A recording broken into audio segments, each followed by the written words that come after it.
to subscribe our channel and don't forget to press the bell icon. चलिए शुरू करते हैं। तो कहानी शुरू होती है एक माँ से। इसका तलाक हो गया है और उसका 7 साल का एक बेटा है। ये महिला कोई काम नहीं करती लेकिन जुआ खेलने का शौक रखती है और जुआ खेलने के लिए रोज मनोरंजन पार्क जरूर जाती है। जुआ खेलती है लेकिन अपने बेटे को स्कूल नहीं जाने देती और अपने बेटे को सिखाती है कि पैसे कैसे मांग। जब उसके पास पैसे जुआ खेल के खत्म हो जाते हैं तो वो बूढ़े माता पिता के पास भेजती है। अपने पोते की ये हालत देख बूढ़े माता पिता उसे पैसे दे देते हैं। वो ये सोचते हैं कि इतनी सी उम्र में उस बच्चे को कितना भोगना पड़ रहा है। वो अपनी पेंशन में से थोड़े पैसे दे देते हैं। माता पिता के कम पैसे देने के कारण वो घर में झगड़ा कर हंगामा करती। उसके बाद वो सारे पैसों से जुआ खेलती। वहाँ उसकी मुलाकात एक आदमी से होती है। वो भी उसी की तरह दिन खत्म होते ही वो दोनों एक कमरा किराए पर लेते हैं। वो अपने बेटे को नूडल्स लेने के लिए भेज देती है ताकि वो उस आदमी के साथ एक सेक्सुअल रिलेशनशिप बना सके। फिर वो अपने बेटे को एक दोस्त के घर भेज देती है ताकि वो अपने जीवन का आनंद उठा पाए। पूरे दिन उसने शराब उस बच्चे के बारे में नहीं सोचा जिसे उसने जन्म दिया है। उसके बाद सारा पैसा खत्म होने के बाद दोनों घर वापस आते हैं। उसके शातिर दिमाग में खुराफाती तरीका आता है। वो अपने दोस्त पर इल्जाम लगा देगी कि उसने उस बच्चे के साथ बलात्कार किया। उसे इस चीज का हर्जाना भरना पड़े पर उससे पहले वो आपस में झगड़ने लगते हैं और झगड़े में उस आदमी को चाकू लग जाता है। वो दोनों डर जाते हैं। उन्हें लगता है वो आदमी मर गया। वो वहाँ से भाग जाते हैं। अगले दिन उन्हें मालूम होता है वो आदमी मरा नहीं, तो वो वापस उन्हें शहर आना पड़ता है। उसके बाद वो अपने पहले पति के पास अपने बेटे को पैसे मांगने भेजती, सिर्फ और सिर्फ अपने ऐशो आराम। ये सब देख उसकी बहन को गुस्सा आता है और वो उसे एक थप्पड़ मारती और बोलती है कि तुम अपने बेटे से सिर्फ पैसे मांगने का एक जरिया समझती हो, तुम ये सब से खुद के लिए करवाती। उसके बाद वो बिना पैसे लिए घर वापस आ जाता है तो उसका प्रेमी उसे मारता है। वहाँ उसका बच्चा अपनी माँ को बचाने आता है तो वो बच्चे पर भी रहम नहीं करता। वो बुरी तरह उस बच्चे को भी मारता है। उसकी माँ अपने प्रेमी से बोलती है कि मैं माँ बनने वाली हूँ। उसका प्रेमी बोलता है ये बच्चा मेरा नहीं है और उन्हें छोड़कर वहाँ से चला जाता है।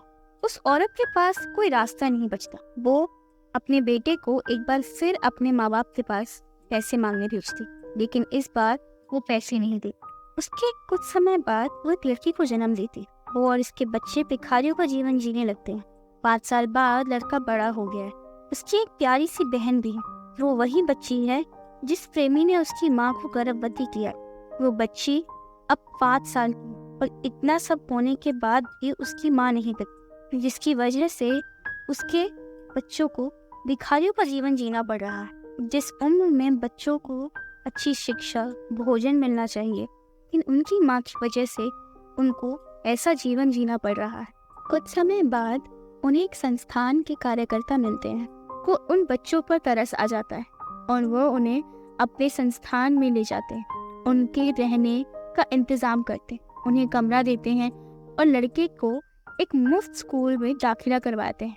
पर लड़का बाकी बच्चों के साथ घुल मिल नहीं पाता क्योंकि बचपन से ही वो किसी विद्यालय में नहीं गया है। सामाजिक कार्यकर्ता उन्हें पैसे देती है जो जीने के लिए काफी, लेकिन इस शांति भरी जिंदगी में एक नया मोड़ आता है और वो आदमी जो छोड़कर चला गया था वो वापस आ जाता है। वो कहावत तो आपने सुनी ही होगी कि कुत्ते की दम कभी सीधी नहीं। उस आदमी में इतने सालों में कोई बदलाव नहीं आया था। वो अभी भी क्रूर और शैतान है। महिला उस आदमी से नफरत करती है। उसे गर्भवती बनाकर उसे छोड़कर चला गया था पर वो आदमी उसे अपनी चिकनी चुपड़ी बातों में फंसा लेता है और महिला उसके साथ रहने के लिए मान जाती। उसके बाद वो आदमी एक बड़ी रकम उधार लेता है और उन्हें रेस्टोरेंट में ले जाता है। वहाँ बाकी पैसों से अपनी अय्याशियाँ करता है। घर लौटने के बाद वो बच्चा देखता है कि दोनों सामान पैक कर रहे होते हैं। ऐसा लगता है कि वो यहाँ से भी भागना चाहते हैं क्योंकि जिनसे उन्होंने पैसे उधार लिए हैं वो कभी भी उन्हें ढूंढते हुए आते होंगे। लड़का उनसे पूछता है कि क्या वो यहाँ रह सकता है, लेकिन उसकी माँ मना कर देती है। उसे भागने के बाद वो आदमी उन्हें फिर से छोड़कर चला जाता है माँ की देखभाल और छोटी बहन के लिए छोटी उम्र में ही उसका भाई काम करने लग जाता है और पैसे बचाने के लिए वह दोपहर का खाना नहीं खाता। लेकिन किस्मत से उसका मालिक अमीर था, इसलिए रोज चावल देता था खाने के लिए। उसकी जिंदगी धीरे धीरे अच्छी होने लगी थी। फिर से उसकी माँ उसे खराब कर देना चाहती थी। वो अपने बेटे को चोरी करना सिखाती है। एडवांस पैसा मांगने लड़का मालिक के पास जाता है क्योंकि उसका पूरा वेतन उसकी माँ खर्च कर देती है। पर ये पहली बार नहीं है, लड़के ने पहले से पैसे मांग रखे हैं। उसका उधार ज्यादा है, जिस वजह से उसका मालिक कोई सहायता नहीं कर सकता। पैसे नहीं मिलने पर उसकी माँ खूब सुनाती। वो गुस्से में उसे बहुत डांटती है। फिर लड़की को उसी के मालिक के कार्यालय में चोरी करने को कहा। लड़का चोरी करते हुए पकड़ा जाता है। मालिक एक अच्छा आदमी है, उसे पुलिस के हवाले नहीं करता। उसके हालात समझता है। उसकी माँ के पास गया और उससे खूब सुनाया ताकि वो महिला सुधर जाए और अपने दोनों बच्चों का पालन पोषण अच्छे से करे, उन दोनों बच्चों को अच्छी शिक्षा दे। इसलिए उन पर तरस खाकर उस महिला को अपने ही कार्यालय में काम दी। इन महिला का स्वभाव वही था। वो रोज देखती थी कि मालिक पैसे एक तिजोरी में रखता है। फिर मालिक घर नहीं होता तो अपने बेटे को बुलाती पैसे चोरी करने के लिए। लड़के को तिजोरी खोलने के लिए मजबूर करती। लड़का ये काम नहीं करना चाहता, लेकिन वो करता है क्योंकि वो अपनी माँ से बहुत प्यार करता। पैसा लेने के बाद वहाँ से भी भाग जाते। फिर चोरी के पैसे भी जल्दी खत्म हो जाता है। फिर पैसे पाने के लिए उसने एक फैसला लिया जो बहुत क्रूर और भयानक। उसके माँ बाप से पैसे मांगने पर उन्होंने उसे पैसे नहीं दिए। इस वजह से वो अपने माँ बाप से नफरत करती। उसने अपने बेटे से अपने माँ बाप को मारने को कहा ताकि उनका सारा पैसा उन्हें मिल जाए। लड़का मासूम था, जैसे जैसे माँ बोलती थी वैसे करने को मजबूर था। उसी समय उसकी प्यारी बहन अपने भाई के पास दौड़ी हुई आती, उसके साथ खेलना चाहती, पर वो ये नहीं जानती कि वो उससे आखिरी बार देख रही है। लड़का अपने नाना नानी के घर जाता है। वो अपने नाना नानी से 5 साल बाद मिल रहा था, उन्हें देख रहा था। नानी अपनी नाती को देख बहुत खुश थी। उन्होंने उनसे पूछा, माँ कैसी है? तुम इतने साल कहाँ थे? क्या तुम्हें हमारी याद नहीं है? उसने कोई जवाब नहीं दिया। ये बात बोलकर जैसे ही नानी रसोई घर में गई, लड़का उनके पीछे पीछे जाता है। तभी रसोई घर से चीखने की आवाज आती।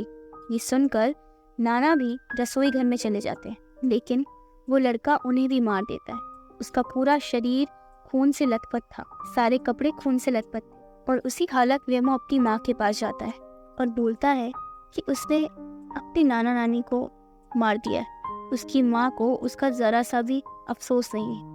लड़के को तुरंत पुलिस पकड़ के ले जाती है, लेकिन कोई विश्वास नहीं करता कि एक नाबालिग बच्चा ऐसे किसी का खून कर सकता है। उन्हें लगता है कि उसकी माँ ने उसे ऐसा करने को मजबूर किया है, लेकिन वकील से पूछने पर ये मानने से इनकार कर देता है। लड़का पूरी तरह से डरा हुआ है और वो ये कबूल कर लेता है, जिससे उसे पता है उसकी पूरी जिंदगी जेल में ही निकली। एक ऐसी माँ के साथ रहने से अच्छा है कि वो जेल में रहे। फिर लड़का बोलता है कि मैं यहाँ रहकर खाना खा सकता हूँ, पढ़ने के लिए पुस्तकें हैं, इधर उधर धक्के खाने से अच्छा है कि मेरी जिंदगी का अंत हुआ। So here's the story end. So the moral of the story was, मेरी माँ है, लेकिन मैंने अपने जीवन में ऐसी माँ नहीं देखी। इस कहानी में माँ जन्म देती है लेकिन पालन पोषण नहीं करती, क्योंकि उसके पास कोई रीजन ही नहीं, उसे अपने से फुर्सत ही नहीं। It is fairly a crime if a parent could not give his own child the needs, the rights of its own self. ये भारत में कानूनन अपराध है बच्चे को भोजन शिक्षा मिलना उसका जन्म सिद्ध अधिकार। So hopefully this video would have been helpful to all of you. आशा करते हैं आपको हमारी वीडियो पसंद आई हो। If you did like the video, please don't forget to like, share and subscribe to our channel. For more such videos, please be connected with us.